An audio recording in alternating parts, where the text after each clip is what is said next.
Hi, I'm David. Welcome to another episode of Changing Times. Our guest is Suzy Orr, Unique Ladies Networking.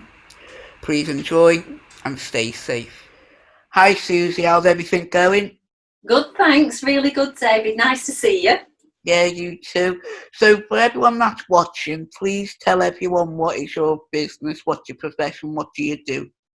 Okay, so I'm Suzy Orr and I founded Unique Ladies Business Networking just over 5 years ago. So it's a women only business network. I started it, like I said, 5 years ago, just over 5 years. I've done 30 odd years in IT and telecoms. So I'm not a feminist, it's not against men or anything like that. I just felt that women needed a platform because we're different, so we network differently. And at the end of 2 years, I was running 4 groups myself. And then I had the idea to franchise. So we've now got 16 groups right across the Northwest.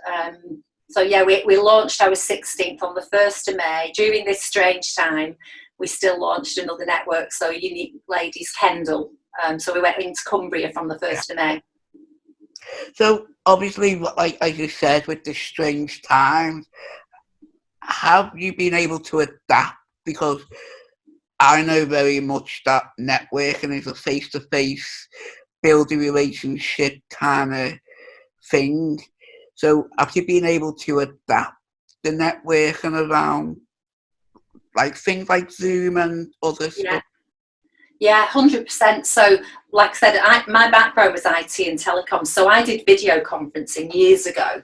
Um, but everybody's been thrown into this Zoom thing now, haven't they? So straight away, I was fortunate enough. So I run the Chorley and the Bolton groups of Unique Ladies. So we did our networks early in March. And then mid-March, obviously we had this lockdown, so I spoke to the other ladies. We've got a great team of franchisees, and the general consensus was the show must go on, so let's do the networks via Zoom.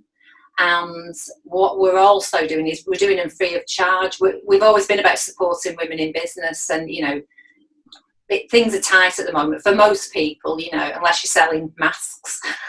um, so all our networks have now transferred onto Zoom online and are all free of charge and will be for the foreseeable future. We've had to change the format a bit because usually it's 2.5 hours. Yeah. So we've tweaked it a little bit, but on the Zoom account we've got breakout rooms because we usually do like a round the table network session. So we've got the breakout facility. So we still do that. So everybody gets a chance to talk to a smaller group of ladies about the business and any issues that they might have in that business. It's been fab. It's been very supportive. The other thing, the benefit, I guess, with doing Zoom is where we have Unique Ladies Chorley, we have Preston, Liverpool, Southport. You don't actually have to you're not travelling anywhere, so you can jump on from anywhere. So if you're a woman in business anywhere in the country, we did have a lady on who was from Glen Eagles that had heard from us and came onto the Bolton one last time. So yeah, it's been a great opportunity for the women in the groups to grow the businesses. So do you feel after the pandemic and lockdown and everything, do you think you'll carry on the online side of it? Because it's by the sound of it, you're getting more people on than ever. Yeah. So what I think we're going to do, we'll obviously carry on with the physical networking because there's nothing better than that.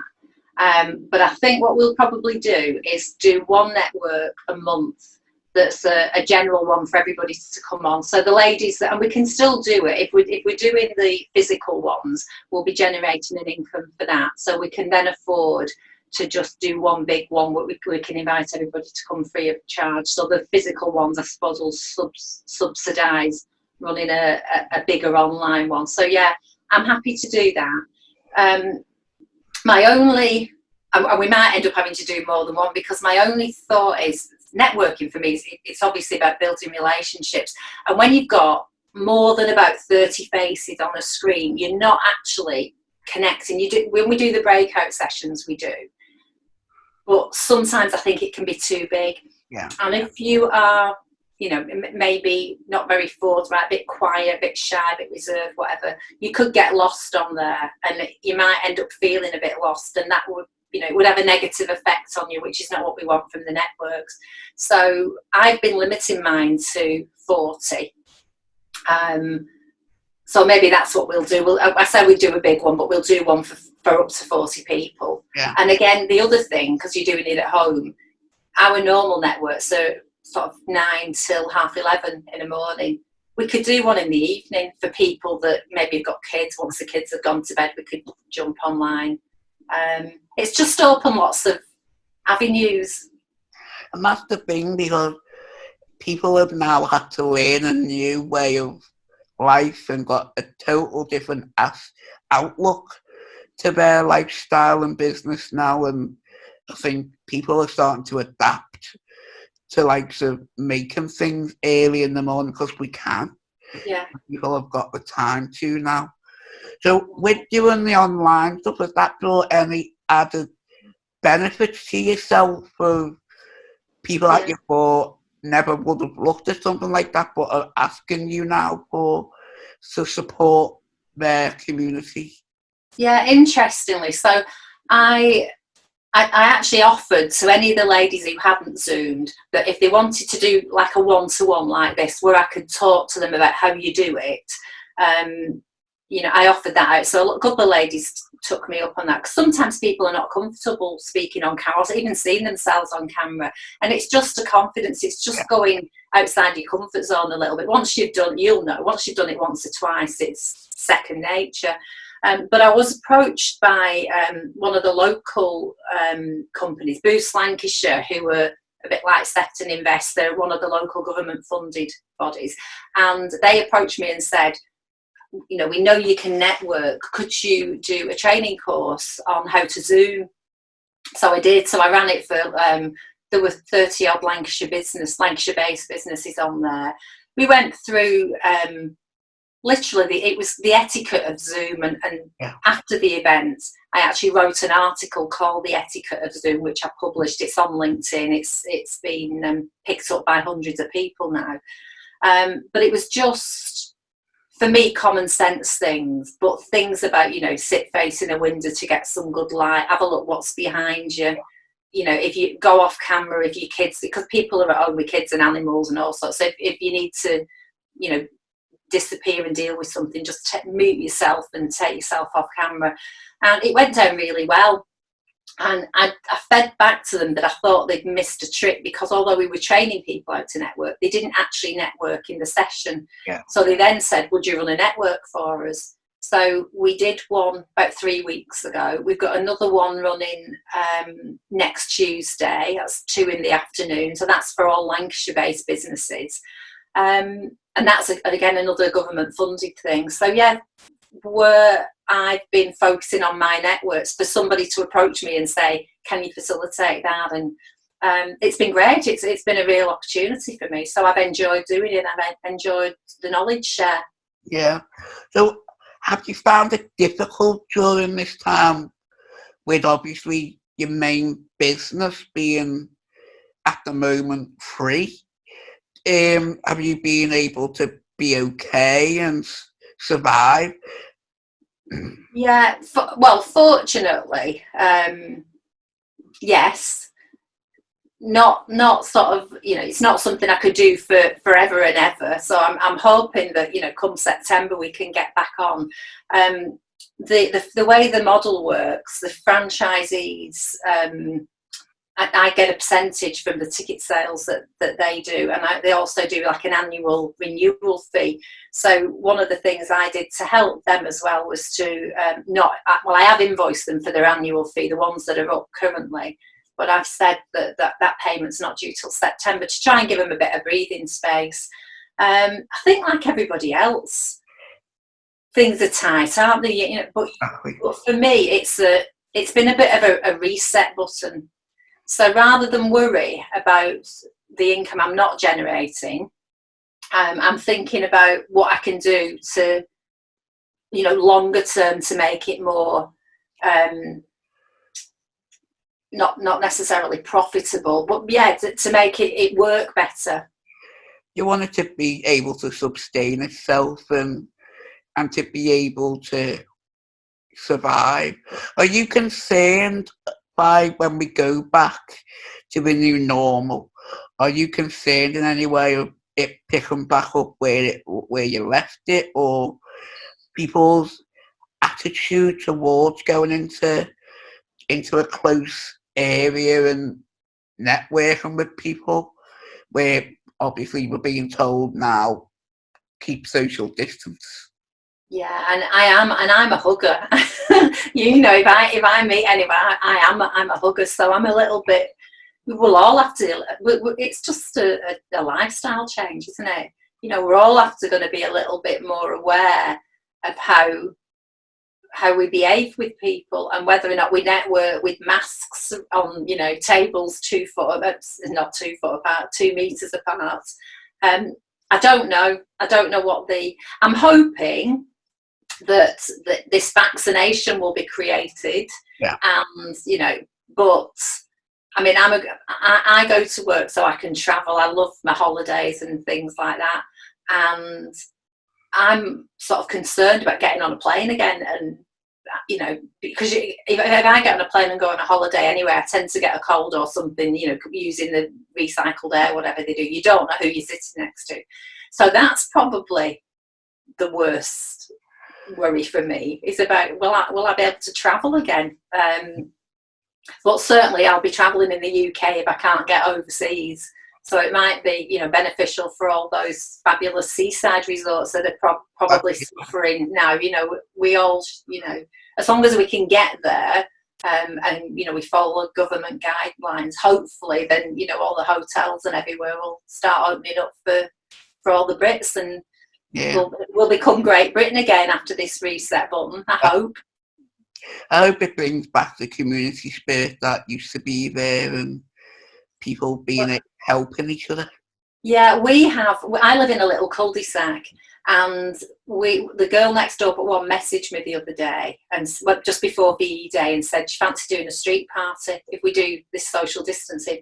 And she knows I'm an organiser, so I I printed off the VE Day thing, and I typed on the bottom, "Dear neighbours," blah blah blah, and we put one through every letterbox. And you know, everybody turned up. We did afternoon tea on our tables at the front of the house. We put bunting up. My mum had some bunting that she'd saved since my uncle came back from the Falklands. So this bunting had been in her attic for ages, and we trimmed the whole street up. We had some nice 1940s music, and we've been out every Thursday with the pans, you know, clapping for the NHS. Yeah.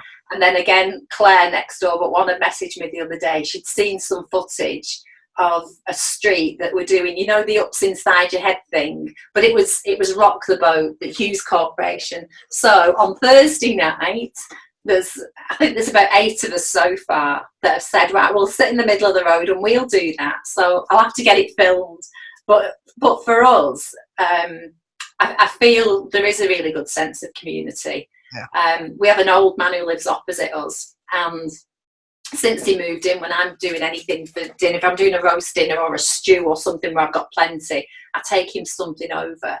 And both his daughters, who are probably my age, have stopped and said, "Thank you so much for what you're doing for my dad." And when we did our afternoon tea, I did a separate one on a little plate for him and took it out for him. There's another lady at the other end that's an older lady as well. So when we've been doing a big shop, we've knocked on the doors and said, "Is there anything you need?" 9 times out of 10, one of the other neighbours had just knocked. So, you know, it is working. It's No, it is. And we needed it, didn't we? Society needed that. Yeah. It does, and I think everyone needed just to get off the bus and look at everything and reflect. So have you been able to reflect on your life before everything? And because for me, it made me question a lot more of how I was and how I was running my life, and how I need to slow down. Have you been able to reflect at all? And yeah, 100%. So I've signed up to do it's called a Heal Your Life program.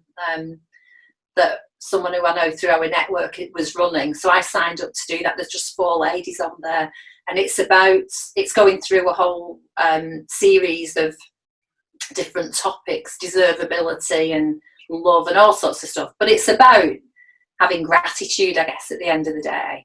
Now, I've always enjoyed gardening, so this for me has been a gift that I can just get in the garden. So I'm creating a whole other room now in the garden. I've been buying mirrors, cheap ones, you know, off internet and stuff like that. So I've got mirrors like behind the plants and stuff, and bunting and a little chair, all sorts of fabulous things. So I've created this really lovely space, planted some herbs and, you know, rocket and all sorts of bits and pieces. And that has helped me no end. We also got a puppy at the beginning of this. She was already planned. She was already ordered. So it's been great that we've had her. So every morning at sort of 7 o'clock, and I've got my coffee, and we've been blessed with the weather, haven't we? Yeah, you know, can you imagine it if this had have happened in November when it was dark and miserable, and you know, I can't even think like that. But we've been so blessed with the weather. So I've spent a lot of time in the garden, training the puppy, walking the puppy, and just slowing down. I've noticed actually social media, again, because of the businesses that we have, we're always doing stuff. Yeah. Where I'm getting really good at just not picking the phone up now. You know, I'll leave it on silence, and it doesn't control me anymore. Yeah. I think at one time, you know, you'd be up in the morning, you'd be reaching for your phone, and it doesn't anymore. I'm very much, you know, a little bit more. I'll go and have a look at the phone when I'm ready to look at it. I'll make the call when I'm ready to look at it. Yeah. You know, it's important for me to have time for me and to have that time to think. So, like we said, this has been a massive reset button for all of us. So, it's horrible that people have lost their lives. I can't imagine what people are going through when you can't be with your loved ones for those last few minutes. So, you know, there's some awful things happening, but you've got to remain positive. And for me, I mean, I don't like rain. I've always been anti-rain. I like the sunshine. But I'm so grateful for the rain for the gardens now, because if we didn't have the rain in the gardens, and you know, we couldn't grow the food, and so I'm turning into an old hippie, I think. But I'm comfortable with the way I am, and this slow down, which I think I needed. But that's it. And can you take any positives? Because by the sounds of it, you can take lots of positives, but can you share some positives that you can take from all this? I think think outside the box, regardless of what your business is. Think outside the box. Ask for help. So Boost Lancashire, we're doing this hashtag ask for help. In business, everyone's in the same boat. Lots of people are going to be furloughed. Lots of people are not going to be able to access the premises. There's lots of things going on like that. But reach out to that wider community, because if you're suffering with anything, with any issues, someone out there will be able to help you or talk you through it. Look what's free and online, and jump on some of the networks, because that is really great camaraderie. You know, if you're in a business, doesn't matter what it is, and you've got an issue, if you jump onto a network, 9 times out of 10, someone on there will know someone. If they can't help you, they'll know someone who can. So just reach out, ask for help. I think when you wake up in the morning, just be grateful that you've woken up, because let's face it, lots of people don't. And start with something simple like that. Just be grateful that you've woken up. You've got this, you know, this life that might be difficult at the moment, but look at the bigger picture, and we'll all come through it. We'll get through it. We'll all have been reset. It will be different, but I really think it'll be, you know, for the better, largely. So for everyone that's watching, where can they find you? Where can they find Unique Lady to try and join your online Zoom meetings and stuff? So we have a website which is uniqueladies.co.uk. So if you go to uniqueladies.co.uk, you can click on events. All the events are listed. I think they're still running in May. So we've got one tomorrow, which is the Tameside one. We've got Blackburn, Wigan. Where else have we got? They're all on there anyway. And then in June, same, they're all listed on there. And I think in June, there's virtually one every week at somewhere or other. Go on there. There's a link to book via Eventbrite. So even though they're free, we do ask that you book on so that we can send the Zoom link. Because again, with Zoom security and stuff like that, we don't want people just jumping on for the sake of it. We like to see who's coming on. The Boost Lancashire thing next week will be live on Eventbrite, I think today. So if you just go on to Eventbrite and search for Boost Lancashire, or I think that hashtag Ask for Help will probably take you through to Boost Lancashire. And they're not just doing the network, but they do a lot of different training and business planning, and how to do this on LinkedIn and how to do that. They do all sorts of other things. I think the only criteria is that you're a business based in Lancashire. But I think also Set and Invest do similar things. So it doesn't matter where you are, there will be some government funded free things going on. It's just a case of searching on the internet, I think, and finding. Yeah. Well, thank you very much, Suzy, for your time and sharing your thoughts and stories of how you've adapted and making the most of this time. Yeah, thanks, David. It's lovely to catch up with you. Nice to see your nice smiley face. Well, thank you very much, and thank you very much for being a part of Changing Times. Oh, it's my pleasure. Thank you. Stay safe. You too.